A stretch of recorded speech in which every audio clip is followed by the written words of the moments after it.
अस्सलाम वालेकुम students. Strategies and strategic management में हमारा नेक्स्ट टॉपिक है strategic decisions for operations. Operations are the activities of the businesses जो आप रन करते हैं, चलाते हैं। उनके लिए कौन कौन से स्ट्रेटेजिक डिसीजंस का होना ज़रूरी है, या आप कौन कौन से स्ट्रेटेजिक डिसीजंस लेंगे अपने ऑपरेशंस के लिए। First one is design of good and services. जो प्रोडक्ट आप प्रोवाइड कर रहे हैं उसको डिज़ाइन करना बहुत ज़रूरी है कि आप उसको कैसे डिज़ाइन करते हैं। तो डिज़ाइन डिपेंड करता है आपके कस्टमर्स के रिक्वायरमेंट पे, कस्टमर्स की नीड पे। जिस तरह वो नीड करता है, रिक्वायर करता है, आपसे मांगता है सेटिस्फेक्शन, आपने उसी के मुताबिक अपने गुड्स एंड सर्विसेज को डिफाइन करना होता है। अच्छा, अभी देखें, बहुत सारे कारोबार ऐसे हैं जिन्होंने होम डिलीवरी का काम भी शुरू किया हुआ है। सिर्फ होम डिलीवरी नहीं करते, उनके पास उन्होंने अपने ये जो रिक्शाज या चिंची होते हैं खरीदे हुए हैं, उनके पास वो होते हैं। तो जब भी कोई कस्टमर जाता है वहाँ पे चीज़ें खरीदने के लिए और चीज़ें बल्क में होती हैं, तो वो उनको ये सर्विस प्रोवाइड करते हैं कि वो उनको फ्री में घर तक छोड़ के आते हैं। So it's a very good service which started by some of the businesses. अभी बहुत ने तो स्टार्ट नहीं, ये बहुत कम बिजनेसेस हैं उन्होंने ये चीज़ स्टार्ट की हुई है। तो ये क्या, ये एक एक्स्ट्रा सर्विस इस तरफ दी जाती है। मिसाल के तौर पे अगर जो औरतें हैं आती हैं चीज़ें खरीदने के लिए, तो उनके पास जब सामान ज़्यादा होता है, फिर रिक्शा रोकना, उसमें सामान डालना, तो इट्स हेक्टिक काम होता है वो।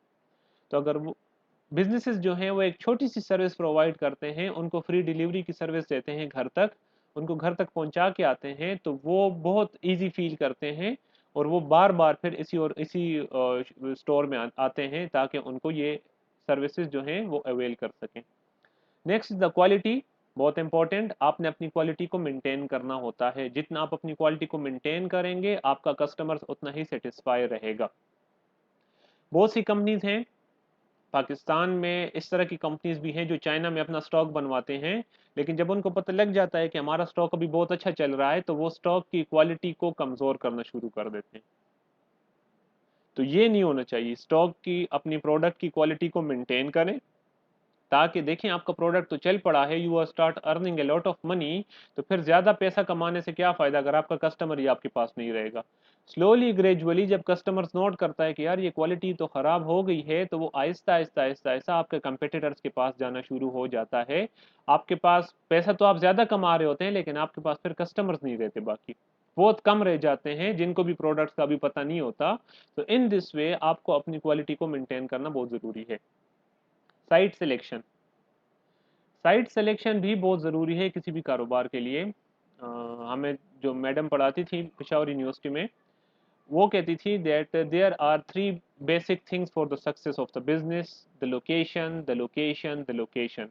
वो लोकेशन पे इतना फोकस देती थी पढ़ाते हुए।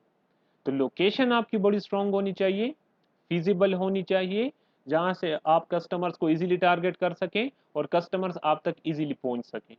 तो इस तरह की सिलेक्शन करें अपने साइट की, अपनी ऐसी अब मिसाल के तौर पे कॉलेज चौक देख लें, जहाँ से भी आप आना चाहते हैं तो आपको चिंची इजीली अवेलेबल होता है, आप आ सकते हैं। पाकिस्तान चौक देख लें, तो ये मेन एरियाज हैं जहाँ पे लोग 10 से 15 रुपए दे के काफ़ी इलाके हैं उससे पहुँच सकते हैं आपके पास बहुत इजीली। तो ये फिजिबल होते हैं। The process, sorry, HRM, human resource management जो है, इस पे बार बात हो चुकी थी पिछले वीक्स में भी, कि ये आपका सबसे इम्पोर्टेंट एसेट होता है। अगर आपके पास बाकी एसेट्स, फिजिकल एसेट्स जो हैं वो बहुत ज़्यादा है, लेकिन लोग जो आपके साथ काम कर रहे हैं वो आपका साथ नहीं दे रहे, तो आप ऑर्गेनाइजेशन को मेंटेन करने में, उसको सक्सेसफुल बनाने में पूरी तरह से नाकाम हो जाएंगे। लेकिन अगर आपके पास अदर रिसोर्सेज की कमी है, लेकिन आपका एचआर जो है वो आपके साथ खड़ा है, हर पॉइंट पे आपका साथ देता है, तो बहुत चांसेस हैं कि आप थोड़े रिसोर्सेज के साथ भी अपनी ऑर्गेनाइजेशन के ऑब्जेक्टिव्स को अचीव कर लेंगे। तो they are very key asset जो कि आपके कारोबार में होते हैं। अच्छा, there is a billionaire in America, Marcus नाम है उसका। वो डिफरेंट बिजनेसेस जो कि डूब रहे होते हैं उसको इस्टेब्लिश करने में या खरीद लेता है या उनका पार्टनर बन जाता है, एंड विद इन वीक्स और विद इन मंथ्स एक डूबता हुआ कारोबार एक प्रॉफिटेबल बिजनेस में कन्वर्ट कर देता है। वो कहता है कि आपके सक्सेस ऑफ द बिजनेस के लिए देयर आर 3 P's। जिस तरह मार्केटिंग के 4 P's हैं, तो मार्कस कहता है there are 3 P's for the success of your business. और उसमें उसने सबसे ज्यादा प्रायोरिटी जो दी है, नंबर 1 पे उसने रखा है पीपल को।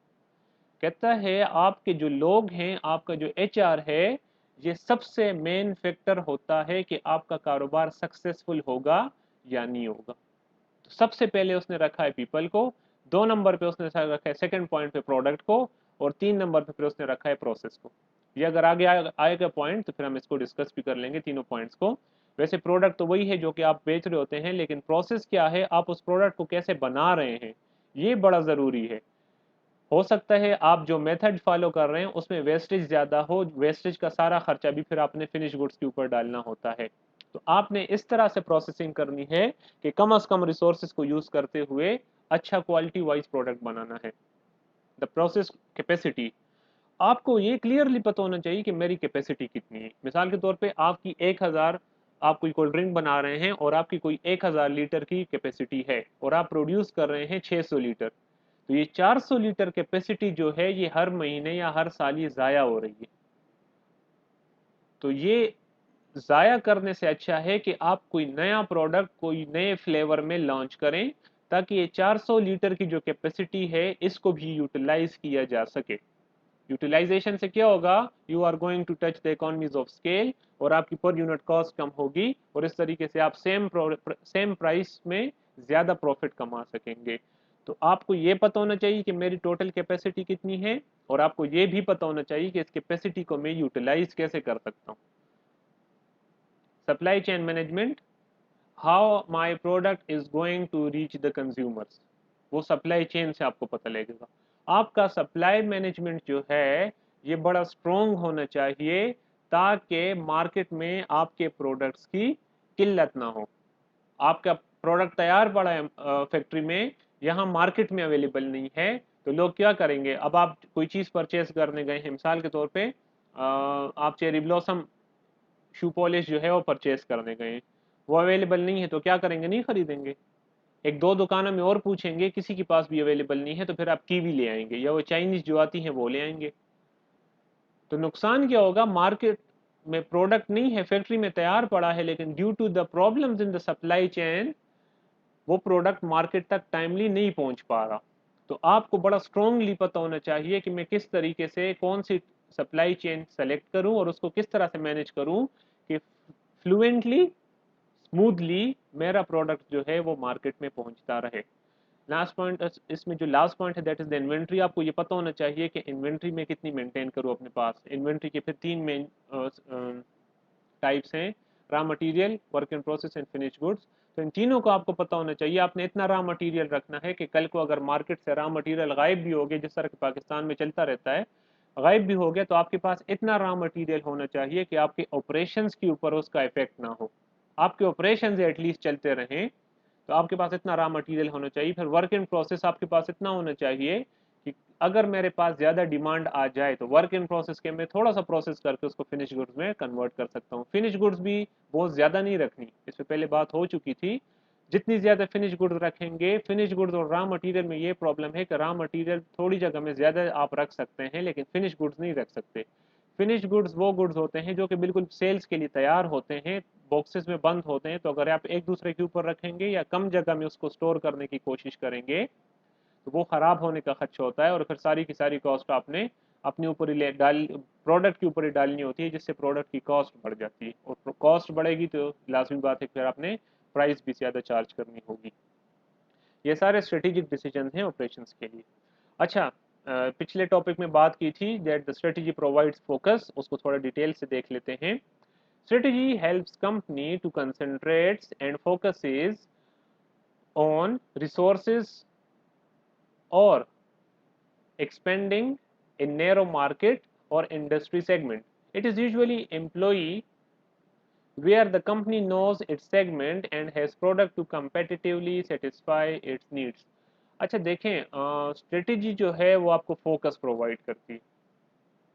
अब आप मिसाल के तौर पे ट्रिप पे जाना चाहते हैं, तो ट्रिप पे जाना है आपने, आपको पता नहीं आप कहाँ जा रहे हैं, तो डू यू नो कि आपको अंदाज़ा होगा कि मैं क्या लेके जाऊं साथ। मिसाल के तौर पे आप इस्लामाबाद जा रहे हैं, इस्लामाबाद में सारी फैसिलिटीज़ अवेलेबल होती हैं, वहाँ पे आपको रास्ते में भी, वहाँ पे भी हर जगह दुकान है, सब कुछ मिल सकता है। अब आप एक नई लोकेशन पे जा रहे हैं, नई लोकेशन का आपको अंदाज़ा नहीं है, तो आपने यहीं से अपने साथ, अपने घर से ही अपने साथ ज़्यादा चीज़ें, तमाम ज़रूरत की चीज़ें लेके जानी होंगी। क्या पता दुकानें खुली होंगी कि नहीं, जैसे आज तो कल लॉकडाउन चल रहा है, तो ये जो हिली एरियाज हैं या हिल स्टेशन हैं, इसमें ज़्यादातर दुकानें आपको बंद मिलेंगी। तो आपने ज़्यादातर चीज़ें ज़रूरत की जो हैं वो अपने साथ ही लेके जानी होंगी। तो first you will have to decide the station, the place, the city we are जहाँ पे आप जाना चाहते हैं।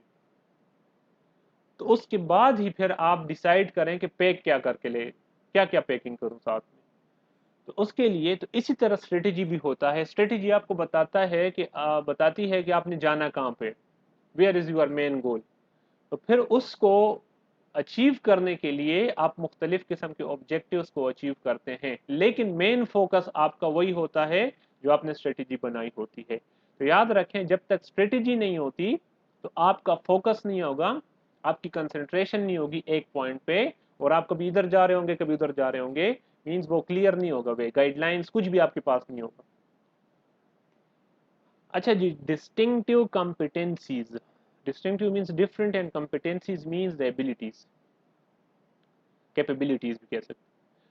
These are those special attribute or ability possessed by an organization that give it a competitive advantage. It may include, competitive advantage ये है कि कौन सी चीज़ आपके पास एक्स्ट्रा है जो आपके कंपेटिटर के पास नहीं है, तो वो आपका कंपेटिटिव एज बन जाता है, और इसी एज की बेस पे फिर आप अपने कंपेटिटर से compete करने की कोशिश करते हैं। First one is low operation cost. अगर आप जो प्रोडक्ट प्रोड्यूस कर रहे हैं वो, उसकी कॉस्ट कम आ रही है। अच्छा, उसकी कॉस्ट कैसे कम आ सकती है? जब आप बल्क में प्रोडक्शन करते हैं। बल्क में प्रोडक्शन मीन जब आप इकोनॉमीज ऑफ स्केल्स एडॉप्ट कर लेते हैं, अचीव कर लेते हैं। इकोनॉमीज ऑफ स्केल्स में पहले भी बात हो गई थी, पर यूनिट कॉस्ट आपकी कम होती जाती है as you are producing more products. जितना ज़्यादा प्रोडक्शन करेंगे पर यूनिट कॉस्ट कम होगी, क्योंकि आपकी फिक्स कॉस्ट जो है वो ज़्यादा यूनिट्स पे डिवाइड हो रही होती है। तो अगर आपकी operation and production cost in दोनों को मिला लेते हैं, तो अगर आपकी कॉस्ट कम है तो आपकी चांसेस हैं कि आपके प्राइसेस भी कम होंगे। इसमें आप अगर देख सकते हैं तो देख लें ज़रा, फोर्ड, फोर्ड गाड़ियां जो हैं किस तरह उसने इकोनॉमीज ऑफ स्केल को अचीव किया, और किस तरह उसने ऑपरेशन कॉस्ट और प्रोडक्शन कॉस्ट दोनों को कम किया। वो रॉ मटेरियल भी खुद प्रोड्यूस करता था, गाड़ियां भी खुद बनाता था, और कस्टमर्स को टारगेट भी खुद करता था। तो इसमें कोई भी बीच वाला बंदा इन्वॉल्व नहीं था, कोई भी अदर पार्टीज इन्वॉल्व नहीं थी। तो होता क्या था कि मिसाल के तौर पर रॉ मटेरियल वाला जितना पैसा कमा रहा है वो फोर्ड कंपनी को बच रहा था, प्रोडक्शन वाला जितना पैसा कमाते हैं आमतौर पे जो मिडल पार्टी होती है वो भी कंपनी को बच रहा था। फिर गाड़ियां बना के आगे डिस्ट्रीब्यूटर्स को भेजी जाती हैं या शोरूम्स को भेजी जाती हैं। तो शोरूम्स वाले जितना पैसा कमा रहे थे वो भी फोर्ड बचा रहा था, क्योंकि सारा प्रॉफिट इसके पास ही आ रहा था। और एंड में कस्टमर्स को, जो कंज्यूमर को जो गाड़ियां दी जाती हैं आउटलेट से, उस पे वो आमतौर पे जितना पैसा लोग कमा रहे होते हैं उसमें वो भी बच रहा था। तो अल्टीमेटली फोर्ड ने क्या किया कि ये सारा जितना पैसा ये बचा रहा था, इसको ये नहीं कि अपनी जेब में डाल रहा था, इससे वो अपने कार की प्राइस को डिक्रीज कर रहा था। जितना उसकी पास एक्स्ट्रा आता पैसा, जो कि बीच में जो लोग बैठे होते हैं जो कि आमतौर पे वो कमाते हैं, उससे ये अपनी कॉस्ट को कम करता और अल्टीमेटली अपनी प्राइस को कम करता। तो फायदा क्या हुआ इसको? ये एक अच्छी क्वालिटी की गाड़ी कम कीमत में मार्केट में बेच रहा था। और एक टाइम ऐसा भी आया कि टू द होल मार्केट ये मेरे ख्याल से 47% ऑफ द शेयर इसका था। तमाम जितनी भी गाड़ियां बिक रही थी, मसलन 100 गाड़ियां बिकती हैं, तो उसमें से 47 गाड़ियां फोर्ड कंपनी की होती थी। अच्छा, इसने एक टी मॉडल की गाड़ी बनाई। टी मॉडल की गाड़ी का हर एक मॉडल जो था वो ब्लैक कलर का था। तो ये ब्लैक कलर उसने क्यों सेलेक्ट किया? क्योंकि जब आप डिफरेंट कलर्स खरीदते हैं, मिसाल के तौर पर मैं डिफरेंट गाड़ियों के कलर्स बनाता हूँ, वाइट बनाता हूँ, ब्लैक बनाता हूँ, रेड बनाता हूँ, मैरून बनाता हूँ, सिल्वर बनाता हूँ, ग्रे बनाता हूँ, 6 कलर्स बनाता हूँ, तो मैं 100 लीटर हर एक कलर खरीदता हूँ, तो मुझे इतना कोई फायदा नहीं होगा। लेकिन जब ये सिर्फ ब्लैक गाड़ी बनाता था तो ये 600 लीटर ब्लैक पेंट खरीदता था। तो जब बल्क में चीज खरीदी जाती है, याद रखें उसकी कॉस्ट कम आती है। तो ये मुख्तलिफ स्ट्रेटजीज हैं जो कि फोर्ड ने फॉलो की, और इस तरीके से वो अपने प्रोडक्ट्स की कॉस्ट को कम करता था, और उसका सारा रिजल्ट निकलता था कि उसकी प्राइस भी कम थी। तो अच्छी क्वालिटी की गाड़ी कम प्राइस में कंज्यूमर्स को अवेलेबल थी। तो इसे कहते हैं लो ऑपरेशन कॉस्ट या low production cost. High performance, high performance ये है कि आपके जितने एग्जिस्टिंग रिसोर्सेज हैं उसको आप ऑप्टिमिस्टिकली यूज करें, और जितना हो सके उससे फायदा उठाएं और अपनी हाई परफॉर्मेंस दें on the basis of only those जितनी आपके पास अवेलेबल रिसोर्सेज हैं। कंसिस्टेंट क्वालिटी, क्वालिटी को कंसिस्ट रखने से पीछे बात हो गई थी, क्वालिटी को कंसिस्ट रखना बहुत जरूरी है if you want to maintain your customer. याद रखें कस्टमर्स को स्टार्ट में बुलाना बड़ा आसान होता है। जिस तरह आपने बड़े ब्रांड्स देखे हैं, वो सेलें लगा लेते हैं 50% 40% की, दुनिया जहां का कस्टमर आ रहा होता है पहले 3 दिन। अब डिपेंड करता है कि वो दोबारा आपके पास आएगा या नहीं आएगा, depends upon the satisfaction of the customer, कि कस्टमर ने जिस मेंटेलिटी से आपसे प्रोडक्ट खरीदा, क्या वो प्रोडक्ट उसको सेटिस्फाई कर सका या नहीं। अगर क्वालिटी कंसिस्टेंट रही तो वो कस्टमर आपका लॉयल कस्टमर बन जाता है और वो बार बार आपके पास आता है। लेकिन अगर क्वालिटी कंसिस्टेंट नहीं होगी, एक दो बार आएगा, क्वालिटी आपकी डिक्रीज होती जा रही है, then he will go to your competitor. Rapid delivery, आजकल बहुत सारे प्राइवेट फर्म्स खुल गई हैं जो कि सिर्फ डिलीवरी का काम करती हैं। जो पोस्ट ऑफिस के थ्रू आप भेजेंगे तो 2 से 3 दिन लगते हैं, 4 दिन लगते हैं। आजकल पोस्ट ऑफिस भी बहुत क्विक हो गया है, 1 से 2 दिन। कुछ अर्सा पहले देखें तो 1 हफ्ता लगता था पार्सल एक जगह से दूसरी जगह भिजवाने में। लेकिन आजकल काफ़ी सारी प्राइवेट कंपनीज आ गई हैं जो कि दूसरे दिन ही आपका प्रोडक्ट डिलीवर कर देती हैं। मतलब हमने तो यूज़ किया है मर्दान से लाहौर तक या लाहौर से मर्दान तक, तो हमें दूसरे दिन ही प्रोडक्ट या तीसरे दिन प्रोडक्ट मिल जाता है। पैसे भी काफ़ी कम चार्ज करते हैं। So these are the new things. तो आपने इस तरह से डिलीवरी करनी है कि आपके कंपेटिटर से वो ज़्यादा तेज़ हो, ताकि कस्टमर्स को टाइमली वो प्रोडक्ट पहुंचाया जा सके। फ्लेक्सिबिलिटी, याद रखें मार्केट में हमेशा सिचुएशन एक जैसी नहीं रहती। Situation changes with the passage of time, तो आपने उसी के साथ चेंज होना होगा। फ्लेक्सिबिलिटी होनी चाहिए आप में, फ्लेक्सिबल आप होने चाहिए। अभी आप देखें लॉकडाउन है, अभी से कुछ अर्सा पहले की बात है, जब आपकी सेल्स ज़्यादा थी तो आप प्रोडक्शन उसके मुताबिक करते थे। अभी लॉकडाउन है, हफ्ते में 3 दिन दुकानें बंद रहती हैं, तो प्रॉब्लम क्रिएट हो गई है सबके लिए। जो बिजनेस पीपल हैं सबसे ज़्यादा वही इफेक्टेड लोग हैं इस लॉकडाउन से। तो फिर वो क्या करते हैं, यू विल हैव टू, आपने फिर उसी के मुताबिक अपनी प्रोडक्शन को मेंटेन करना होता है। अब मिसाल के तौर पे लॉकडाउन ख़त्म हो गया और एकदम से फिर चीज़ों की डिमांड बढ़ गई, तो आपके इतने फ्लेक्सिबल होने चाहिए, इतने आपके पास रिसोर्सेज होने चाहिए कि आप फिर उस डिमांड को कवर करने के लिए प्रोडक्शन करें। कस्टमर सर्विसेज क्या हैं, बहुत सारी कंपनीज अमेजोन वगैरह जो हो गई हैं, जो हैं बड़ी कंपनीज जो हैं, वो आपको प्रोडक्ट डिलीवर करती हैं, और प्रोडक्ट डिलीवर होने के 3 दिन बाद वो आपको विजिट भी करती हैं। इस तरह की उनका भाई कोई है, मैंने कहीं पे देखा था, 3 दिन बाद है या शायद हफ्ता बाद है, वो आपको विजिट भी करती हैं कि आप प्रोडक्ट सही तरीके से यूज़ कर रहे हैं कि नहीं। या अगर मिसाल के तौर पे आपने स्प्लिट एसी खरीदा है या ऑटोमेटिक वॉशिंग मशीन खरीदी है, तो वो आपके विजिट करके विद इन ए वीक आपको वो सब कुछ सेट करके देते हैं। कभी कभार कॉस्ट इस पे फ्री ऑफ कॉस्ट होता है, या इसकी थोड़ी सी कॉस्ट वो प्रोडक्ट में ही इंक्लूड कर लेते हैं, और फिर फ्री में ये सर्विस डिलीवर करते हैं ताकि कस्टमर्स को कोई एक्स्ट्रा चीज़ मिल सके और कस्टमर्स सेटिस्फाई हो सकें। अच्छा जी, इसके बाद हमारे पास है इन्वायरमेंटल स्कैनिंग। इन्वायरमेंटल स्कैनिंग क्या होता है कि आप पूरे इन्वायरमेंट का स्कैन करते हैं। स्कैन से मतलब क्या है कि आप पूरे इन्वायरमेंट को चेक करते हैं, उसमें अपने कंपेटिटर्स को देखते हैं, उसमें अपने कस्टमर, ये तमाम मोस्टली ये कंपेटिटर्स के अगेंस्ट ही होता है environmental scanning. It is considering of events and trends that prevent either threats और अपॉर्चुनिटीज ऑफ एन ऑर्गेनाइजेशन। इसमें उन तमाम चीज़ों का अंदाज़ा लगाया जाता है जो कि या तो आपके लिए थ्रेट्स बन सकते हैं या आपके लिए अपॉर्चुनिटीज बन सकती हैं। अच्छा, चलिए आगे स्वॉट एनालिसिस आ रहा है, उसमें इसमें डिटेल में बात करेंगे। These include competitive activities, changing consumer needs, legal, economic and political issues, ये सारे पॉइंट्स आपने देखने होते हैं। Changing consumer needs, with the passage of time consumer की नीड्स चेंज होगी। Legal economics, legal economic and political issues. अच्छा, ये भी सारे आगे आ रहे हैं, मैं सारा उस पेस्टल में सब कुछ डिस्कस कर लूँगा। फर्स्ट वन इज द स्वॉट analysis, strengths, weaknesses, opportunities and threats. याद रखें, स्ट्रेंथ्स एंड वीकनेसेस जो हैं ये इंटरनली होता है। इंटरनली मीन्स आपके स्ट्रेंथ्स और आपकी वीकनेसेस क्या हैं, या अगर आप अपने कंपेटिटर को जज कर रहे हैं तो उसकी स्ट्रेंथ्स और उसकी वीकनेसेस क्या हैं, तो ये इंटरनली होता है। अपॉर्चुनिटीज एंड थ्रेट्स जो हैं ये एक्सटर्नल होता है और ये फ्यूचर के बारे में होता है। मार्केट में कौन कौन से थ्रेट्स अवेलेबल हैं वो, तो ये फ्यूचर से रिलेटेड होगा, एकदम से आपका रॉ मटेरियल गायब तो नहीं हो गया। या मार्केट में कौन कौन सी अपॉर्चुनिटीज अवेलेबल हैं जिसको अवेल करके मैं अपने इस गोल को अचीव कर सकता हूँ, तो ये स्ट्रेंथ्स एंड वीकनेसेस इंटरनली होती हैं, अपॉर्चुनिटीज एंड थ्रेट्स ये एक्सटर्नली होती हैं।